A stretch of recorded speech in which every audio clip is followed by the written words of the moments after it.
సదాశివసమారంభాం వ్యాసశంకరమధ్యమాం అస్మదాచార్యపర్యంతాం వందే గురుపరంపరాం.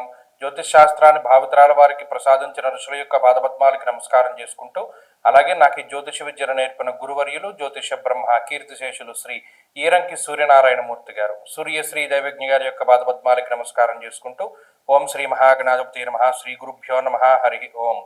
వీక్షకులందరికీ నమస్కారం. తులారాశి వారికి ఈ వారం సాధారణమైనటువంటి ఫలితాలు గోచరిస్తూ ఉన్నాయి. ప్రత్యేకించి గురుడు మారిన తర్వాత, దశమంలోకి వెళ్ళిన తర్వాత ఆ ఇమీడియట్ మార్పు కనబడ్డటువంటి రాశి తులారాశి. చాలా మంది కామెంట్ల రూపంలోనూ వేరే రూపంలోనూ నాకు చెప్తూ ఉంటారు, ఈ గురుడు 18వ తారీఖు రాత్రి మారితే 19 నుండి ఫలితాలు వ్యతిరేకంగా వచ్చాయి, ఉద్యోగపరంగా వచ్చాయి, ఆరోగ్యపరంగా వచ్చాయి, ఆకస్మికంగా వచ్చాయి. కాబట్టి ఈ దశమంలో ఉండేటువంటి గురువు పట్ల ఎప్పటికప్పుడు జాగ్రత్తగా ఉండవలసినటువంటి బాధ్యత తులారాశి వారి మీద ఉంటుంది.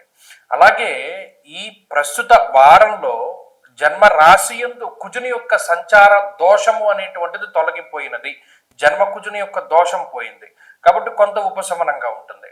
అలాగే బుధుడు 2వ స్థానమందు యోగిస్తున్నారు. అలాగే ప్రత్యేకించి 6వ స్థానమందు శని యోగిస్తూ ఉన్నారు, చంద్రబలం ఉన్నది. 3 గ్రహాలు మాత్రమే యోగిస్తూ ఉన్నాయి.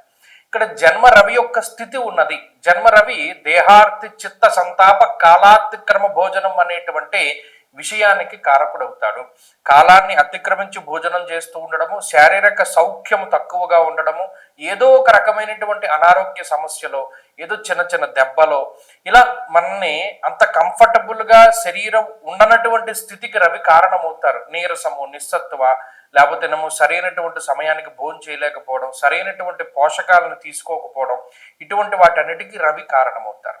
12వ స్థానమందు శుక్రుడు ప్రతి చిన్న పనిని మీకు మీరుగా చేసుకునేటువంటి కొంత ఇబ్బందిని ఆయన కలగజేస్తారు. సపోర్ట్ ఉండదు. ప్రతి చిన్న విషయం, అది చిన్నదైనా పెద్దదైనా ఏదైనా సరే మీకు మీరుగా వెళితేనే కానీ అది సార్ట్అవుట్ అవ్వనటువంటి పరిస్థితులకి ఆయన కారణమవుతారు. ఇటువంటి కొంత శారీరక శ్రమను కలిగించేటువంటి విషయాలు, అదృష్టం అనేటువంటిది చాలా తక్కువగా ఉండడాన్ని కూడా గమనించవచ్చు. ముఖ్యంగా ధాన్యనాశ, ధనచ్ఛేదము, వృధా సంచరణం, భయం అన్నారు శాస్త్రమందు.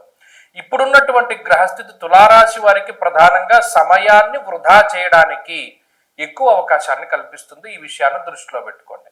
రెండవది అనవసరమైనటువంటి భయాలకి కారణమవుతుంది. ఇవి రెండు ప్రధానంగా ఇబ్బంది పెడతాయి.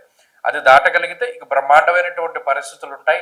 ఈ వారంలో మరింత అనుకూలమైనటువంటి ఫలితాలను సాధించడానికి ప్రతిరోజు రుద్రకవచాన్ని పారాయణ చేస్తూ ఉండడం చెప్పదగినటువంటి సూచన. ఈ వారంలో కలిసి వచ్చేటువంటి రోజు బుధవారంగా చెప్పవచ్చును. అదృష్ట సంఖ్య 2, అదృష్ట వర్ణము లేత ఆకుపచ్చ రంగు. తదుపరి వృశ్చిక రాశి.